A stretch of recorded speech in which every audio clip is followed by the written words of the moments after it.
আমার মনে হয় যে মুসলিম বিশ্বই দায়ী। কী কারণে? জেরুজালেম পুরোটা দখল করে নেওয়ার যে প্রক্রিয়াটা, এইটাতে আসলে এক ধরনের আমি বলবো যে জর্ডানের দায় আছে, লেবানন যুদ্ধের দায় আছে, জর্ডান মিশর এদের দায় আছে। ফলে আজকে যে এরকম একটা অবস্থা তৈরি হচ্ছে, এই অবস্থাটা দীর্ঘদিনের একটা রাজনৈতিক প্রক্রিয়ার ফলাফল।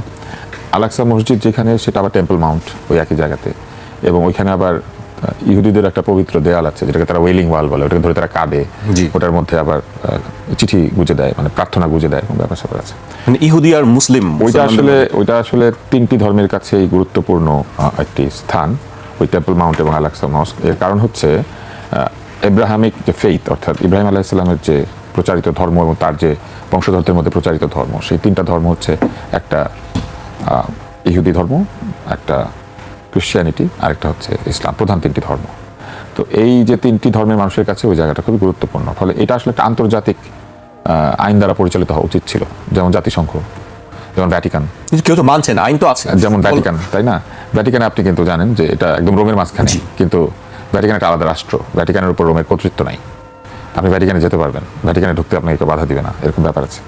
তো আমার মনে হয় যে আজকে যে অবস্থাটা তৈরি হয়েছে, এই অবস্থাটা তৈরি হওয়ার পেছনে আমাদের এই যে মুসলিম উম্মার দায় স্বীকার করতে হবে, কারণ যারা নিন্দা করেছেন এরা নিন্দা করে শেষ করেন, এদের আর কোনো পদক্ষেপ না। এরা একটু পরে তেল কেনার অনুমতি চাইবেন ট্রাম্পের কাছে। ফলে এদের আসলে বলার কিছু নেই, এরা তেল বেচার অনুমতি চাইবেন এবং তেল কেনার অনুমতি চাইবেন। এদের আসলে স্বাধীন কোনো মত। আমরা চাইলাম অনুমতি তেল কেনার। আপনি দেশগুলোর নাম বলেন, একটা করে বলেন, আমি দেখেন একটা করে বলে দেব। বলেন, আমরা জানি কাতার, জর্ডান, ইন্দোনেশিয়া, তুরস্ক, পাকিস্তান, সৌদি আরব। কাতার কি? কাতার একটা আমির শাসিত স্টেট, এবং সেইখানে আপনি জানেন যে তার সাথে আমেরিকার কত ভালো সম্পর্ক। মাঝে মাঝে আল জাজিরার উপর একটা মিসাইল মারে, কিন্তু আবার আল জাজিরা ভুলে যায় কিছুদিন পরে। এটা হচ্ছে কাতারের সাথে তাদের সম্পর্ক। এরপরে দেখেন আরব আমিরাত, আপনারা জানেন আরব আমিরাত কি করছে। তারপরে আসে সৌদি আরব, সৌদি আরব কি করে এটা আমরা জানি। তারপরে বলেন, এই সবই তো আমরা জানি, তারা যা করে সেই বিষয়টা আমরা জানি। পাকিস্তানের কথা না বলাই ভালো। তারপরে তুরস্ক, ইন্দোনেশিয়া, সৌদি আরব। হ্যাঁ, তুরস্ক আমাদের রোহিঙ্গাদের নিয়ে যত তাদের দুঃখ দুর্দশা, ফিলিস্তিনিদের নিয়ে আল-আকসা নিয়ে তাদের কোনো না, সেরকম আছে, মানে এর চাইতে বেশি ওরা আমাদের রোহিঙ্গাদের নিয়ে ব্যস্ত। মেসুত ওজিল এখানে ঘোরাফেরা করে তুরস্কের লোকজনকে সাথে নিয়ে, আপনি নিশ্চয়ই দেখেছেন, তাই না? তারপরে বলেন, এরকম আরো অনেক নাম বলে, এগুলো হলো আমাদের এখানে। আপনি দেখবেন সবচেয়ে বড় বিষয়টি আমি যে রোজার মাসে ওরা প্রতি বছরই এই কাজগুলো করে। মুসলিম হিসেবে আমার আবেগ সম্পূর্ণভাবে বন্ধ করে রাখা, মুসলিম হিসেবে আমার আবেগ সম্পূর্ণভাবে এটার বিরুদ্ধে। আল-আকসা মসজিদ আমাদের ধর্মের পবিত্র স্থান, এবং সেখানে কোনো মসজিদে নামাজ পড়তে বাধা দেওয়ার কোনো আন্তর্জাতিক আইনের মাধ্যমে এই জায়গাটাকে প্রোটেক্ট করা উচিত ছিল। কিন্তু আপনি দেখেন পরিস্থিতিটা আজকে এমন একটি জায়গায় নিয়ে যাওয়া হয়েছে যেখানে তারা ওই জায়গাটা বন্ধ করে দেওয়ার পরে এই নিন্দা জানানো ছাড়া তাদের আর কোনো কাজকর্ম নাই। এদের অবস্থাটা হচ্ছে, আমাদের বাংলাদেশে কিছু আপনি দেখবেন যে বিবৃতিজীবী বুদ্ধিজীবী আছেন, কিছু হইলে 101 জন, 209 জন, 414 জন, 312 জন, এরকম সাইন করে। এরা হচ্ছে আন্তর্জাতিক ওই বুদ্ধিজীবী সমাজ। এরা নিন্দা করবে, তারপরে হয়ে গেল। খুবই একটা গুরুত্বপূর্ণ এবং স্পর্শকাতর আমাদের বিশ্বাসের সাথে জড়িত একটি বিষয়, এবং মুসলমানদের প্রথম কেবলা আল-আকসা। এরপরে কিন্তু এই কেবলা পরিবর্তন হয়ে কাবা কেবলা হয়েছে। এখানে অসংখ্য নবীদের আগমন হয়েছে এই জায়গায়। এটা সেই মসজিদ যেখানে আমাদের নবী মুহাম্মদ সাল্লাল্লাহু আলাইহি ওয়াসাল্লাম এখান থেকে মেরাজে গিয়েছিলেন, এবং সকল নবীদের উপস্থিতিতে তিনি ইমামতি করে, নামাজ আদায় করে এখান থেকে কিন্তু আল্লাহর সাথে সাক্ষাতের জন্য গিয়েছিলেন। এই যে জায়গাটা আমাদের জন্য গুরুত্বপূর্ণ, কিন্তু দুর্ভাগ্যজনক বিষয় হচ্ছে যে ভাই একটু আগে যেটা বলতেছিলেন, আমি ভাইয়ের সাথে একমত, যে আমাদের এই গালফ কান্ট্রি, আরব কান্ট্রিগুলো মূলত বিবৃতি কিংবা কিছু নিন্দা, এটার মাধ্যম দিয়ে তারা মানে এগুলোকে শেষ করেন। শক্ত অবস্থান নাই। কোথায় শক্ত অবস্থান আছে? যদি আজকে আপনি মানে খুব ক্লিয়ারলি, আমরা বাংলাদেশ এখান থেকে হয়তোবা আমরা মিছিল করতে পারবো, মিটিং করতে পারবো, দোয়া করতে পারবো, অনেক ধরনের প্রতিবাদ করতে পারবো, কিন্তু যাদের ভূমি থেকে এটার প্রতিবাদ করার সুযোগ আছে, যারা এখানে সরাসরি ইনভলভ হতে পারে, আপনি সৌদি আরব থেকে শুরু করে নিয়ে সমস্ত মিডল ইস্টের কান্ট্রিগুলো কিন্তু ইসরায়েলের সাথে ওয়েল কানেক্টেড ইন্টারনালি। এক্সটার্নালি তারা এগুলোকে এতটা প্রকাশ করে না। আর সেখানে রাজতন্ত্র থাকার কারণে জনগণ কোনটা পছন্দ করে আর করে না, সরকারের কোন সিদ্ধান্তের সাথে জনগণ একমত আর কোনটার সাথে একমত না, এটা বোঝার কোনো সুযোগ সেখানে নেই। সেখানে কিন্তু 10 জন মানুষ একত্রিত হয়ে নামাজের পরেও একত্রিত হয়ে আলাপ আলোচনা করতে পারে না। এবং খুব মজার ব্যাপার হচ্ছে, দেখেন বিগত কয়েকটা সময়ে কাবা শরীফে, মদিনাতে বিভিন্ন সময় এটা হয়েছে। আমি 2011-তে হজে গিয়েছি। পৃথিবীর বিভিন্ন স্কলাররা এখানে আসেন, আসার পরে নামাজের পরে বিভিন্ন জায়গায় তারা কিন্তু স্পিচ দেন, আপনি চাইলে কিন্তু সেই স্পিচগুলো শুনতে পারেন, এবং হাজার হাজার মানুষ, শত শত মানুষ কিন্তু এই স্পিচগুলো শুনতো আগে, কিন্তু এখন কিন্তু এটার সুযোগ নেই। এবং সেটা যদি করতেই হয় সেখানে আলাদাভাবে আবার আবেদন করতে হয়, এবং কারা থাকবেন, কিভাবে থাকবেন, কি উদ্দেশ্য, আশয়, বিষয় সব কিছু মানে একটা আলাদা করে কোথায়, তাহলে ওইখানে কিন্তু একটা কন্ট্রোলিং অবস্থা আছে। এই যখন হচ্ছে মধ্যপ্রাচ্যের আমাদের যারা দেশ এবং নেতৃবৃন্দের অবস্থান, এবং প্রায় অধিকাংশ দেশেই আমেরিকার ঘাঁটি আছে, তো সেই জায়গা থেকে তারা আমেরিকা এবং ইসরায়েলকে কোনো কিছু বলবে এবং সেটা স্ট্রংলি বলবে, এটা তখনই সম্ভব যখন তারা আল আকসার পক্ষে এবং আপনার ফিলিস্তিনি জনগণের পক্ষে এবং তাদের বিজয়কে, তাদের স্বাধীনতাকে যখন তারা প্রায়োরিটি লিস্টে নিয়ে আসতে পারবে। তার আগ পর্যন্ত পুরো উম্মার সাথে একটা সমান্তরালে কিছু কথাবার্তা বলে তারা একটা মানে প্রলেপ দেওয়ার চেষ্টা করে যে হ্যাঁ আমরা আছি, কিন্তু আসলে আদতে তারা এরকম কোনো সহযোগিতা এখান থেকে করতে পারে না। তো এটি এক ধরনের মানে বলছি এক ভেতরে আর না, মুনাফিকি বলতে চাই না, কিন্তু আমরা আন্তরিকতার অভাব দেখি এখানে, তাদের সদিচ্ছার অভাব দেখি। পৃথিবী বা দুনিয়ার যে বৈষয়িক যে স্বার্থ, এই স্বার্থগুলো তাদেরকে মূল জায়গা থেকে তাদেরকে অন্ধ করে রেখেছে। আমরা মনে করি যে সারা বিশ্বের মুসলমানদের এখানে ঐক্যবদ্ধ হওয়ার জায়গা আছে। বাংলাদেশের সারা বিশ্বের মুসলমানদের ঐক্যবদ্ধ হওয়ার আরও একটা জায়গা আছে, ওআইসির বাংলাদেশের মানুষদের কাছে একটা ব্যাখ্যা আছে, ও আমি আইসি, হ্যাঁ, তাই এরকম তাদের কোনো কি নাই। অথচ এতগুলো মুসলিম রাষ্ট্র তারা যদি একটা অবস্থান নিত, এবং পৃথিবীর এই যে তেল সম্পদের একটা বড় জায়গা কিন্তু মুসলমানদের ভিতরে রয়েছে, তারা যদি এখানে একটা ব্যবস্থা নিতে পারতো, তাহলে তাদের একটা অর্থনীতি গড়ে উঠতে পারতো, তাদের বাণিজ্য গড়ে উঠতে পারতো। হজকে কেন্দ্র করে সমগ্র বিশ্ব মুসলমানের যে একটা পলিটিক্যাল কনফারেন্স এখানে তৈরি হয়, এটার মাধ্যম দিয়ে তারা যে ঐক্যবদ্ধ একটা মুসলিম বিশ্বকে তারা ধারণ করে নিয়ে যে কোনো জুলুম, অন্যায় মুসলমান এবং ইসলাম এবং মসজিদদের বিরুদ্ধে তারা নিতে পারতো, কিন্তু তারা সেই জাতীয় সদিচ্ছার তাদের অভাব। মূলত তারা তাদের, আমি মনে করি, আমার ব্যক্তিগত মতবাদ, এটা আমি আমার দলীয় দৃষ্টিকোণ থেকে বলছি না, as a teacher, as a citizen, as a Muslim, এটা আমার ব্যক্তিগত মতামতটা হচ্ছে এখানেই যে আমাদের এই মধ্যপ্রাচ্যের যে সমস্ত কান্ট্রিগুলো আছে তাদের কারণেই আজকের এই আল আকসা এবং ফিলিস্তিনি জনগণের ভাগ্যটা ঝুলে আছে। তারা যদি সঠিক ডিসিশন নিতে পারতো এবং সেখান থেকে যদি মানুষ ঝাঁপিয়ে পড়তে পারতো, উইদিন এ মান্থ এই সমস্যার সমাধান হয়ে যেত, এবং ইসরায়েল এবং আমেরিকা যত শক্তিশালী হোক না কেন তারা এখান থেকে পিছিয়ে উঠতে বাধ্য হতো। ঝাঁপিয়ে পড়ার আসলে কিন্তু সেই অর্থে দরকার নেই। আমি সরি, আপনাকে প্রশ্ন করার আগে একটু ঢুকলাম একটু যুক্ত করার জন্য। সেটি হচ্ছে যে পূর্ব জেরুজালেম কিন্তু জর্ডানের অধিকারী ছিল, এবং 67 সালে একটা 6 দিনের যুদ্ধের ভিতর দিয়ে ইসরায়েলটা দখল করে নেয়। এটা কিন্তু অধিকৃত এলাকা, কিন্তু আপনি দেখেন এটা ফেরত পাওয়ার জন্য তারা কোনো চেষ্টা করে নাই। তারা একটা এগ্রিমেন্টের মধ্যে এসেছে যে এই মসজিদের যে অ্যাডমিনিস্ট্রেশন, ইসলামিক অ্যাডমিনিস্ট্রেশন, অর্থাৎ ধর্ম সংক্রান্ত এবং মসজিদের যে কর্মকাণ্ড, এটা কিন্তু এখনো জর্ডান কন্ট্রোল করে। এটা একটা ওয়াকফের মাধ্যমে পরিচালিত হয়। মসজিদের অ্যাডমিনিস্ট্রেশন জর্ডানের কাছে, কিন্তু এলাকার অ্যাডমিনিস্ট্রেশন ইসরায়েলের কাছে। আপনি বুঝতে পেরেছেন? আমার মাথায় আসে না, মানুষ হয়তো ভুল বুঝবে, কারণ আমি একটু আগে যেভাবে বলছিলাম, আমি আসলে বিরক্ত এই পুরো ব্যাপারটার উপরে যে এরকম একটা অবস্থা আছে। এই জায়গাটা দখল করে নিয়েছে ইসরায়েল, ফেরত পাওয়ার জন্য জর্ডান কোনো চেষ্টা করে নাই। তারা ওয়াকফ পেয়ে খুশি এবং ওয়াকফ পরিচালনা করছে। আরব লীগও আছে এখানে, আরব লীগ আছে, সবাই আছে, কিন্তু বলেন এই কালেকটিভ ব্যর্থতা, তাদের যে কালেকটিভ ব্যর্থতা, সেটার জন্য আমাদের এখানে বসে টকশো করতে হয়, আর তারা একটা বিবৃতি দিয়ে বিদায় নিয়ে নেয় যে আমি বিবৃতি দিয়েছি, আমি কত ভালো রে। এই যে অবস্থাটা তারা তৈরি করছেন, এটা আসলে গ্রহণযোগ্য না। এবং এই ধরনের ধর্মীয় স্থান, পবিত্র স্থান, যা কিনা সকল ধর্মের মানুষের কাছে পবিত্র, সেই স্থানে গমনাগমন নিষিদ্ধ করছে যুদ্ধোন্মাদ কিছু ব্যক্তি, যারা যুদ্ধ ছাড়া কিছু বুঝে না, এবং সেইটা তারা ওই কথাটুকু পর্যন্ত বলতে পারছেন না। আপনি কি মনে করেন এই পুরো পরিস্থিতি থেকে কি বাংলাদেশও খুব বাইরে রয়েছে? আমরাও কি ঠিক জোরালো কণ্ঠে কিছু বলতে পেরেছি? আমরা পারছি না। কেন? কারণ ইউনূস সাহেব একটা চুক্তি সাইন করে গেছেন। সারা দুনিয়াতে এই কাহিনীটাই চলছে। আজকে উনি মজা করে সংসদে বক্তৃতা শুনছেন। আমি আপনাকে অনুষ্ঠানের মাধ্যমে বলি, জীবনে উনি একটা বিবৃতি দিয়েছেন, একটা বিবৃতিতে সই করেছেন পর্যন্ত। উনি রোহিঙ্গাদের জন্য সই করে, উনি প্যালেস্টাইন, গাজা, এটা নিয়ে জীবনে কোথাও কথা বলেছেন? উনি বলবেন না, উনি বলবেন না। কারণ আমরা যেমন আমাদের দেশে স্বাধীনতা পদক দিই, যুক্তরাষ্ট্রের স্বাধীনতা পদক উনি পাইছেন, এবং এই কথাগুলা আমরা বলার অধিকাংশ লোক বলে না, পর্যন্ত চুপ করে থাকে। এই চুপ করে থাকার চাইতে অপরাধ আর কিছু হয় না। আপনি তো বলছেন, আপনার মাধ্যমে আমরা জানতে পারছি অনেক কিছু। তুষার ভাই, আরেকটি বিষয় যে এটার সঙ্গে ট্রাম্পের ধর্মযুদ্ধ, ট্রাম্প না ইসরায়েল আমেরিকার ধর্মযুদ্ধ, আমরা যদিও জানি যে ট্রাম্পের ধর্ম তত্ত্ব খুব বেশি তিনি একটি বিশ্বাস করেন না, কিন্তু তারপর আমরা সম্প্রতি দেখেছি ট্রাম্প বাইবেল হাতে নিয়ে শপথ করছেন, এরকম একটি ছবি দেখেছি। ট্রাম্পের দেখেছি শপথ করতে হয়, তারপরে ভাইস প্রেসিডেন্ট দেখেছি, মার্কো রুবিওকে দেখেছি, আমরা দেখেছি। এবং আমি একটু এই ইরান যুদ্ধ নিয়ে বাইবেলে হাত রাখতে হয়। জি, আমি ইরান যুদ্ধ নিয়ে তাদের একটি বক্তব্য উল্লেখ করতে চাচ্ছি। যুক্তরাষ্ট্রের একটি সামরিক ইউনিটের কমান্ডার গত সোমবার ব্রিফিংয়ে কর্মকর্তাদের বলেছেন ইরানের সঙ্গে যুদ্ধ নাকি ঈশ্বরের পরিকল্পনারই অংশ।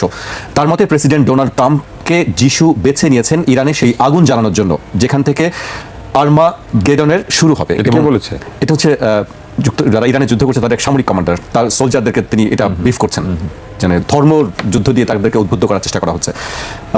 এবং যিশুর পৃথিবীতে ফিরে আসার পথ তৈরি হবে। খ্রিস্টান বিশ্বাস অনুযায়ী আর্মাগেডন হচ্ছে শেষ সময়ের এক চূড়ান্ত যুদ্ধ। বাইবেলের রেভেলেশন গ্রন্থে বলা হয়েছে পৃথিবীর শেষ দিকে ভালো ও মন্দ শক্তির মধ্যে একটি বড় যুদ্ধ হবে।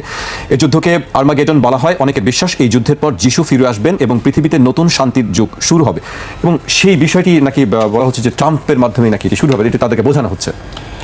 বিষয়গুলি খুবই অদ্ভুত যে ধর্ম কেটে নিয়ে এরকম একটি জায়গায় এসে আমাদেরকে এরকম আলোচনা করতে হচ্ছে, কিন্তু এই বিষয়গুলি আসলে আমার মনে হয় যে এত স্বল্প পরিসরে আলোচনা করার জায়গা না। তবে এই বিশ্বাস রয়েছে মধ্যপ্রাচ্যের বিভিন্ন ধর্মাবলম্বীদের মধ্যে, এবং মধ্যপ্রাচ্য থেকে উৎসারিত যে ধর্মগুলি রয়েছে তাদের মধ্যে বিশ্বাস রয়েছে, এবং তারা এই ধরনের বিশ্বাসের বশবর্তী হয়ে আপনি যদি ইন্টারনেটে যান তাহলে দেখবেন নানা ধরনের গ্রুপ রয়েছে যারা এই আর্মাগেডনের জন্য প্রস্তুতি নেয়, যারা লাল গরু খোঁজে, লাল গরু কোরবানি করবে যেন একটা প্রকৃত রেড কাউ খোঁজে। তো এরকম বিষয়গুলি রয়েছে। তো অতএব এগুলো নিয়ে এই আলোচনার জায়গা আসলে এই টকশো না, কিন্তু এই প্রক্রিয়াটি অত্যন্ত ভয়ঙ্কর এই জন্য যে ধ্বংস, হত্যা, মানুষের উপর নির্যাতন, সব ধরনের কুকর্মকে যদি আপনি মনে করেন যে এক ধরনের আইনি চেহারা দিতে হয়, এটা খুব কঠিন। কিন্তু ধর্মযুদ্ধের চেহারা দিয়ে ফেলতে পারলে এটা করা সহজ হয়ে যায়। কারণ মনে করেন যে আমি এখানে যত অপরাধ করছি, আমি আসলে এটা করছি কার জন্য, তাই না? কোনো ঐশী কারণে করছি। তো এই যে এরকম একটা অবস্থায় চলে গেলে পৃথিবী যেটা ঘটবে, আপনি এইখানে অসংখ্য অপরাধ তখন মানুষ করতে পারবে এই কথা বলে যে এটা আমি করছি আসলে পরকালের জন্য। মানে যেটি বলছেন যে তিনি ওই যে যিশুর, হ্যাঁ, কিন্তু আমাদের ধর্মে পরিষ্কারভাবে বলা হয়েছে যে হত্যার শাস্তি দিতে হবে। হত্যার জন্য কিন্তু এমনকি কি করতে হবে সেটাও বলা আছে। হত্যার বিপরীতে মৃত্যুদণ্ড, অথবা যদি আত্মীয় স্বজন ক্ষমাপূর্বক পণ আদায় করে, কিন্তু বলা আছে ক্ষতিপূরণ দিতে হবে। এছাড়া এবং অন্যায় হত্যা করা যাবে না, এবং হত্যা কিন্তু আসলে প্রকৃত অর্থে অপরাধ, এটা পরিষ্কারভাবে বলা আছে। কিন্তু ওই যে বললাম যে যারা এই ধরনের যুদ্ধোন্মাদ, তারা এর পেছনে যুক্তি দাঁড় করায়। আপনার এই ধর্মটাকে টেনে আনা কেন? দেখেন, এটা একটা ভবিষ্যৎবাণীকে কেন্দ্র করেই মূলত সেটা কি এখনই শুরু হয়ে যাবে? মানে এটা ওনারা হয়তো অনেক আলামত দেখে ওনারা বলতে পারেন, এটা যে কেউ বলতে পারে। আল্লাহ রাসূল সাল্লাল্লাহু আলাইহি ওয়াসাল্লাম যখন কোনো ভবিষ্যৎবাণী করেছেন, সাহাবায়ে কেরাম মনে করতেন এটা মনে হয় এই যে আর কয়েকদিন পরেই হবে, কিন্তু সেখান থেকে 1400-1450 বছর হয়ে গেছে। আমরাও যখন শুনি তখন মনে হয় আর মনে হয় বেশি বাকি নেই, কিয়ামত খুব অত্যাসন্ন, এটাই তো মনে হয়েছে। তো এই জায়গা থেকে যে কেউ এরকম প্রেডিকশন করতেই পারে। তবে আমি মনে করি যে তারা যেটা বলতে চেয়েছে সেই যুদ্ধই যদি হয়, তাহলে সেই যুদ্ধের ফাইনালি যেটা হবে, সেখানে সিরিয়ার দামেস্কে ঈসা আলাইহিস সালাম অবতরণ করবেন, ফেরেশতাদের ডানায় ভর করে উনি আসবেন, আল্লাহ তাআলা তাকে নামিয়ে দিবেন। সেখান থেকে কিন্তু যুদ্ধ শুরু হবে। এখানে দাজ্জালকে হত্যা করা হবে। কিন্তু এখন দাজ্জাল কে বা কারা? তো এই শক্তিটা হচ্ছে ইসরায়েলের সাথে কিন্তু সম্পৃক্ত, দাজ্জালের যে শক্তিটা থাকবে। তাহলে এদের বিরুদ্ধে, অর্থাৎ ইসরায়েলিদের বিরুদ্ধে কিন্তু ঈসা আলাইহিস সালামের যুদ্ধ হবে, এটা কিন্তু আপনাকে বুঝতে হবে। এবং পৃথিবীর সমস্ত গাছপালা, পাথর পর্যন্ত ইহুদি কোথায় লুকিয়ে আছে, পালিয়ে আছে, এটাকে চিনাই দেবে, এবং যেখানে পাবে সেখানে ইহুদিদেরকে হত্যা করবে। সেই যুদ্ধ হবে, এবং সেখানে ইসরায়েল কিন্তু ধ্বংস হয়ে যাবে। এটা ফাইনালি ফিলিস্তিনিরা মানে উইন করবে। এবং ঈসা আলাইহিস সালাম মূলত আসবেন তো কাবাতে, এখানে আসার পরে সেখান থেকেই তো এখানে নিরাপদ নগরী, আবার তিনি এই পুরো পৃথিবীতে সমস্ত জায়গাতে তিনি আল্লাহর যে বিধান এটা প্রতিষ্ঠিত করবেন, এবং খেলাফত কায়েম হবে। এটার মাধ্যম দিয়ে নতুন করে এই পৃথিবীতে আর মানে অন্যায়, অবিচার এগুলো আর থাকবে না। সেখান থেকে একটা নবযাত্রা শুরু হবে। কিন্তু সেটা কবে হবে? সেটা কি এই ইরান, ইসরায়েল, আমেরিকার যুদ্ধের মাধ্যম দিয়েই শুরু হচ্ছে? এ কথা মানে সুনির্দিষ্ট করে বলার কোনো সুযোগ কারোর হাতেই নেই। তবে আমি মনে করি যে এই আল-আকসা, এই ফিলিস্তিন এবং এই হামাস সহ বিভিন্ন মুসলমানদের উপরে এরকম গণহত্যা এটা নতুন না, এর আগেও বহুবার হয়েছে। এখন মনে হচ্ছে যে এই যুদ্ধে আমেরিকা এবং ইসরায়েল বেশ কিছু লস করে ফেলেছে ইতিমধ্যে। এখন লস করে এটাকে রিকভারি করার জন্য এটাকে একটা ধর্মযুদ্ধের রূপ দেওয়ার জন্য চেষ্টা করতেছে। সেখান থেকে এক ধরনের ধর্মীয় নেতাদের মানে কি পেতে চাচ্ছেন, কৃপা পেতে চাচ্ছেন। সেই কৃপার মাধ্যম দিয়ে তারা মানুষের কাছে তুলে ধরতে চাচ্ছেন, তাদের নিজেদের জনগণের কাছে, যে না, আমরা মূলত এটা একটা ধর্মযুদ্ধই করতেছি। তো মূলত এই যে হাজার হাজার কোটি টাকা তাদের লস হচ্ছে, এবং তারা এখান থেকে তড়িঘড়ি একটা যে মানে সমাধান চেয়েছিল, সেই সমাধানটা কিন্তু আনতে পারে না। এবং যুদ্ধ কবে শেষ হবে? আমেরিকা চেয়েছিল যে এমন এমনভাবে আক্রমণ করেছে সেখানে ইরানের রিজিম পরিবর্তন হবে, গভর্নমেন্টের, কিন্তু সেই রিজিমটা পরিবর্তন হয় নাই। খোমেনির উত্তরসূরিরাই কিন্তু আবার ক্ষমতায় আসছে, সো দ্যাট এখানে তাদের সেই মানে কি আশা পূরণ হয় না। একইভাবে ইরানের পাশে তারা মনে করেছিল গালফ কান্ট্রি, আরব কান্ট্রিগুলো সবাই শেষ হয়ে যাবে এখান থেকে, কিন্তু ইরান অব্যাহতভাবে আরব কান্ট্রিগুলোর যে সমস্ত রাষ্ট্র জায়গায় ঘাঁটি ছিল আমেরিকার, সেই ঘাঁটিগুলোতে আক্রমণ করলো, ওই জায়গা থেকে কিন্তু ইরানে কোনো আক্রমণ করা হয় নাই। এটা কিন্তু একটা বড় ইয়ে। পাশাপাশি রাশিয়া এবং চায়না সেখানে এবং কোরিয়া, উত্তর কোরিয়া, তারা কিন্তু আবার ইরানের পাশে দাঁড়িয়েছে। এই জায়গায় বিশ্ব ব্যবস্থা কিন্তু একটা ভারসাম্যপূর্ণ জায়গায় এসে আমেরিকা এবং ইসরায়েল পিছু হটার একটা লাইনে যাচ্ছে, এবং সেই জায়গাটাকে একটা রূপ দেওয়ার জন্য এখন ধর্মযুদ্ধ হিসেবে কিছুদিন যদি তারা কন্টিনিউ করতে চায় করতে পারে। আর ফাইনালি যদি সেই যুদ্ধ হয়, সেই যুদ্ধে আমি মনে করি সেই যুদ্ধ যখন আসবে, সেই যুদ্ধে মুসলমান যারা ইমানদার তারা অবশ্যই এই ইহুদিদের বিপক্ষে থাকবে, এটা নিশ্চিত করেই বলে দেওয়া যায়। জি, আমি আপনার কাছে আবার আসবো। কয়েকটি বিষয় আমরা দেখছি গণমাধ্যমে, যেটি মার্কিন গোয়েন্দা প্রতিবেদন যেটি বেরোচ্ছে, সেখানে বলা হচ্ছে যে ইরানের নেতৃত্ব টিকে গেছে, সেটি ভেঙে পড়ার কোনো তারা দেখছেন না, মানে ভেঙে পড়ার কোনো সম্ভাবনা দেখছেন না। আরেকটি বিষয় হচ্ছে যে গত 6 দিনেই যুক্তরাষ্ট্রের যে খরচটি সেটি তুলে ধরেছে তারা বলছে যে 11 বিলিয়ন। ইতিহাস তো আমরা পড়ি না, আর ইতিহাসে যা কিছু আমাদেরকে পড়ানো হয় এটা আসলে এক ধরনের ক্যাপসুলের মতো, অর্থাৎ ইতিহাস বাদ দিয়ে আপনি ইতিহাসের বটিকা বানিয়ে গিলিয়ে দেওয়া হয়। যদি সত্যিকার অর্থে আমাদের ছেলেমেয়েরা ইতিহাস পড়তো তাহলে জানতো যে ইরান কিন্তু অধিকার করা খুব কঠিন একটা বিষয়। ইতিহাসে কখনোই ইরানকে কেউ অধিকার করতে পারে নাই। ইরানকে যুদ্ধে পরাস্ত করতে পেরেছে, কিন্তু অধিকার করে থাকতে পারে নাই। একই রকম অবস্থা আফগানিস্তানের। আফগানিস্তান কখনো অধিকৃত হয় নাই। এর একটা অনেক কারণ রয়েছে। একটা হচ্ছে জিওগ্রাফিক্যাল কারণ, ভৌগোলিক কারণ। আরেকটা হচ্ছে ওই অঞ্চলের জনগণের স্বভাব। তারা তাদের ভিতরে যতই অন্তর্কোন্দল যাই থাকুক না কেন, বহিঃশক্তির আক্রমণের সময় তারা একত্রিত হয়ে যায়। যে কারণে আপনি দেখেন এই আফগানিস্তানে রাশিয়ানরা ঢুকেছিল, থাকতে পারে না, আমেরিকানরা ঢুকেছিল, থাকতে পারে না। তো এদের বাদ দিলে আর কে আছে পৃথিবীতে? নাই কিন্তু ঢুকে থাকার জন্য। ঠিক একইভাবে ইরান কিন্তু আলেকজান্ডারও যুদ্ধ পরাস্ত করেছিলেন ইরানের শাসককে, কিন্তু আলেকজান্ডার ইরান অধিকার করে থাকেন নাই, কারণ উনি জানতেন যে এখানে থাকা যাবে না। উনি মিশরের দিকে গেছেন এবং সেইখানে উনি আলেকজান্দ্রিয়া তৈরি করেছেন। উনি কিন্তু ইরান এত হাজার বছরের সভ্যতা, এবং গ্রিকদের সাথে কিন্তু ইরানের মানে শুরু, এই যুদ্ধের শুরু গ্রিকদের সাথে ইরানের শুরু হতো। এবং আপনি দেখবেন দুইটা বড় বড় খুব নাম করা ছবি আছে, যার মধ্যে একটা হচ্ছে 300। এটা কিন্তু ইরানের সাথে এই গ্রিকদের লড়াইয়ের উপরে এক ধরনের মিথোলজিক্যাল ব্যাখ্যা। কিন্তু এই যুদ্ধ কিন্তু হয়েছে এবং গ্রিকদের সাথে ইরানিদের লড়াই, তার কত আগের এই সংঘাত, কিন্তু এই সংঘাতে কখনোই ইরান অধিকার করে রাখা যায় না। ফলে ইরানের সঙ্গে এই ধরনের যুদ্ধে যাওয়াটা আসলে আমি মনে করি যে একটা অবিমৃষ্যকারী কাজ হয়েছে। এটা তারা করেছে আসলে মূলত তেল সম্পদ এবং অন্যান্য কারণে। এটা কিন্তু আসলে কোনো ন্যায় নীতি প্রতিষ্ঠার জন্য না।